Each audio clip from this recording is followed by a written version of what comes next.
For the first time on the channel, I'm going to be taking a look at Creeped Out. This was made partly in conjunction with BBC and CBBC, partly inspired by Steven Spielberg's amazing stories, according to the creators Bayday Blake and Robert Butler. The episode I'll be looking at today is called The Traveller, so let's get into it. The episode starts, as with all the episodes in Creeped Out, with the Curious, this masked character who, if you hear his whistle, you know something creepy is about to unfold. I remember it was a big thing when CBBC ran promos for this series when it first aired, season 1, on CBBC, and everyone was excited that we had a new kind of fairly British made as well, Goosebumps equivalent, and it was a bit more modern, and everyone was really excited, and we had this Curious character who we didn't know the name of at the time, and I think it's quite simple, quite a decent design, with the mask and the coat, but I think it's quite creepy as well. I think it's great stuff. Our story starts with some really cool music, joining Jody and Brandon as they're just having loads of fun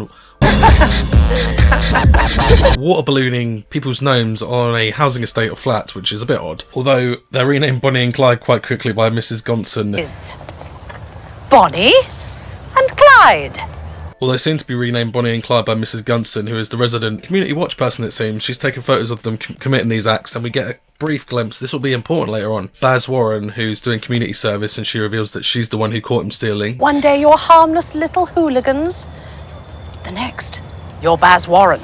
Mrs. Gunson takes Jody to her house and to her mum, and Jody's left with her mum June, who, by the looks of it, is a nurse and a single parent who works very hard, and she's had a lot of complaints about Jody. And to no surprise, Jody is grounded again. And you're obviously grounded. What?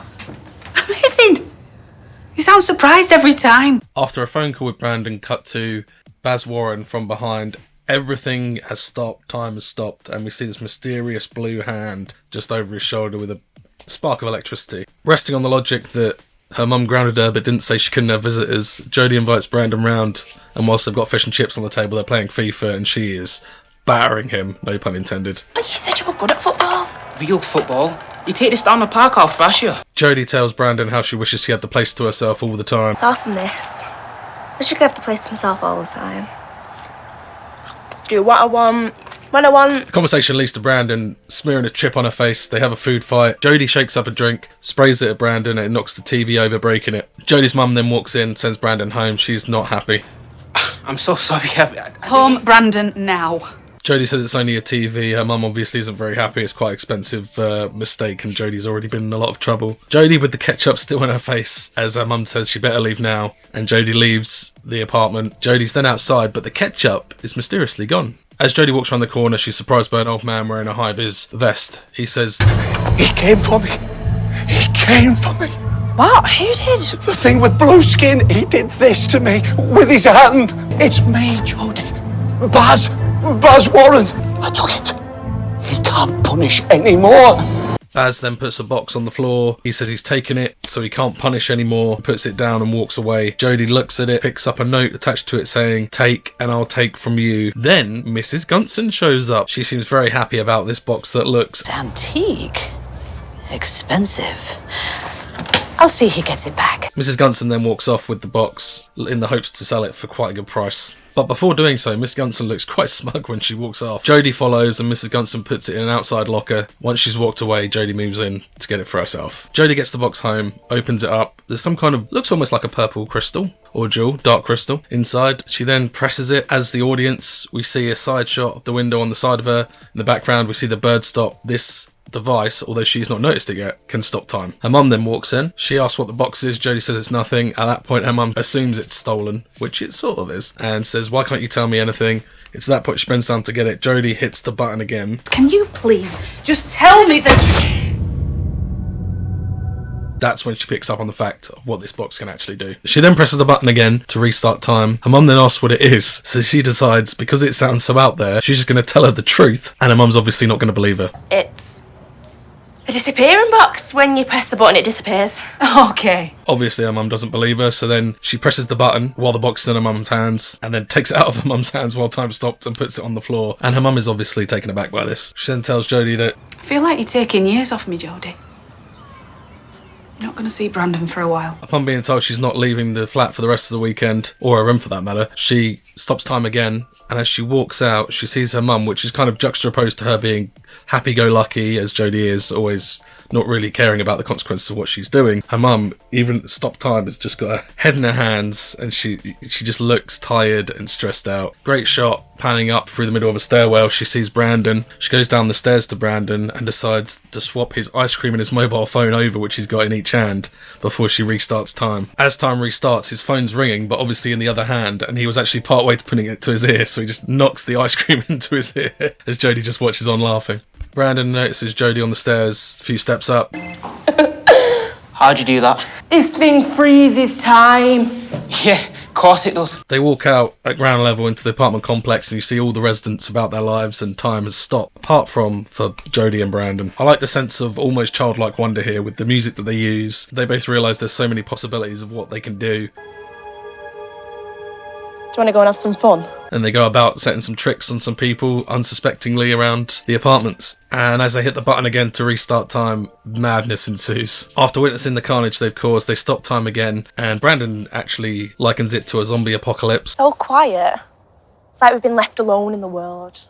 Zombie apocalypse, am I right? So they get to raiding some fridges of the apartments. We then cut to them after a complete food binge. We then hear some metal loudly shifting. Obviously, time still stood still, so what is that noise? What could it be?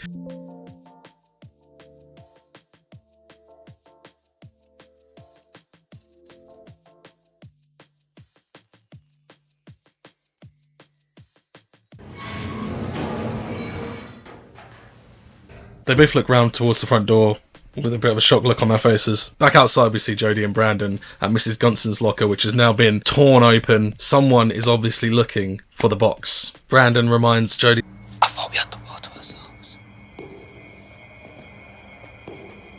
the tension of these footsteps built up really well. They decide that they're going to freeze and pretend they're stopped in time as well, rather than try and hide from this thing. And this scene plays out really well. I think there's a great tension here, and they're doing a better job than I would, because they both stood up. They could have tried to sit down for this, but they both stood up. We see a dark figure in a coat appear, walk around the corner and turn to them. He then proceeds to walk towards them, the tension building.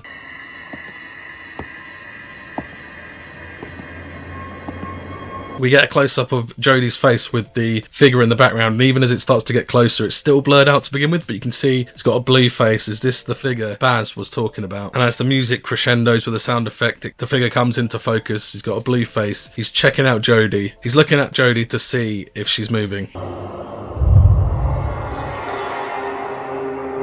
He then backs off. He walks around the bench to Brandon to check if he's moving. Doing a better job than me. Both of them have got their eyes open and they're not blinking. Jodie then gasps, to which the figure looks back at her and walks back round to her, and we have this tense scene where she has to hold that expression. He then stands back and proceeds to clap loudly in front of her, and she manages to not move an inch. The figure then proceeds to slowly walk away, and we hear the footsteps getting quieter. And at this point, you've got Brandon on one side of the bench so he can see when the figure's out of range. He asks Jodie, who was that?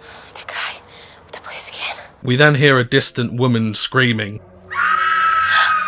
At this point, who else could that be? We've thought it was just Jody and Brandon. Got this blue figure now who's quite ominous, and this woman screaming. Jody and Brandon then walking outside one of the apartments at ground level, look in the window, and we see the blue figure, the man with the blue skin, with Mrs. Gunson. He's holding his hand just above her face as she's looking up, and as she turns around towards the window, What are you doing to me?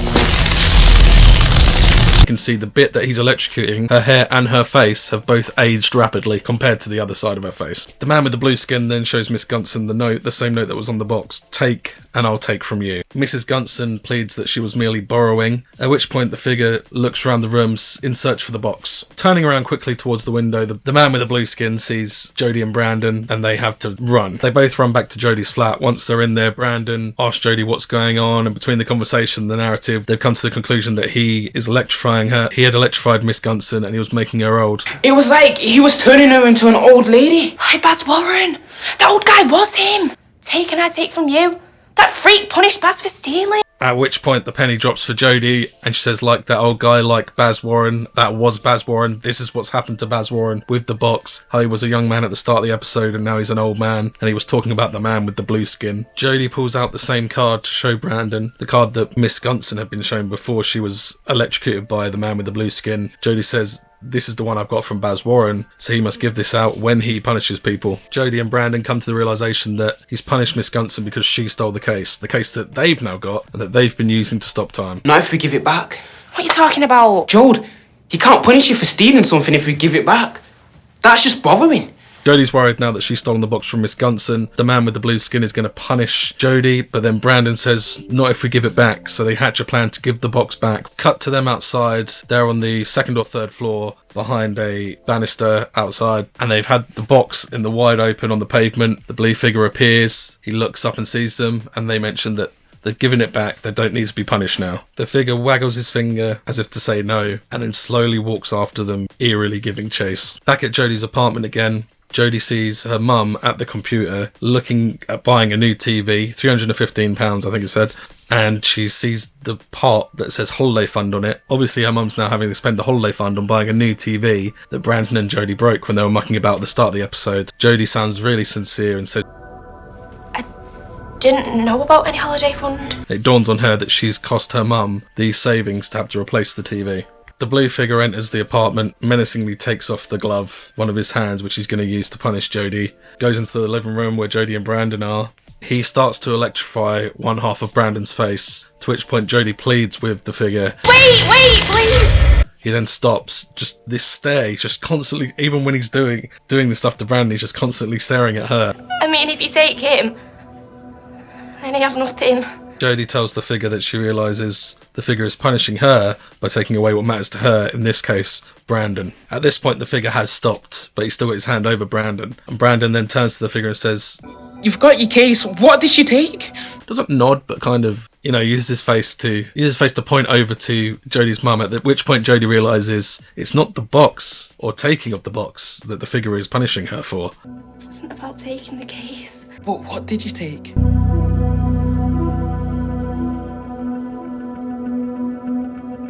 My mum's happiness. The fact that Jody was having all this fun non-stop, she was taking away her mum's happiness, so her mum was having absolutely no fun in her life. She then tells the figure that she's the one that he wants, please don't take Brandon. He then stops, lowers his hand, walks towards her. Brandon again tries to negotiate. Wait. Why she fixes it? Why she gives the happiness back? She gets it now. She'll make it right. Promise, Jody. I promise.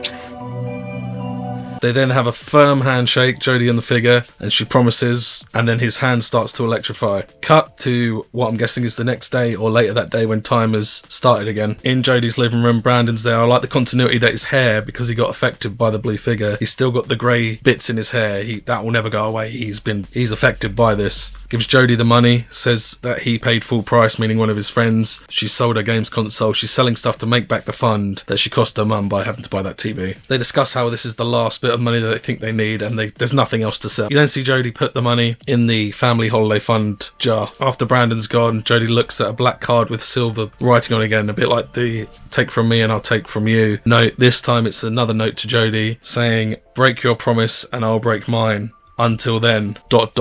And we see it's being held in Jodie's hands. One is still young, and the hand she shook with him, he's aged. She's left her a parting gift just to remind her what will happen if she doesn't keep her promise. I really enjoyed this episode of Creeped Out. I thought it was really cool. I like how it's British and it's to a lower budget. It kind of seems more real. There are some American episodes, especially the second series, which seemed much more American. I don't know if there's any British episodes in the second series, because I think it was Netflix by the second series, BBC for the first series, so it kind of fell that way. I really like this episode though. I like how it takes its twists and turns, how you see that the Traveller is actually after her because she's taken away her mum's happiness, and he still leaves her with a bit of a reminder of what awaits her if she breaks her promise to him. All in all, I think it's a load of fun. You have that childlike charm of what you do if time stops, a bit like Bernard's watch, and then you have that dark side of something chasing you, something ominous, the footsteps. I think it's really well done, really packed into an episode nicely. But what did you think of the Traveller episode of Creeped Out? Tell me below. Tell me if you want me to check out any more episodes of Creeped Out, and I'll see you next time. Take it easy.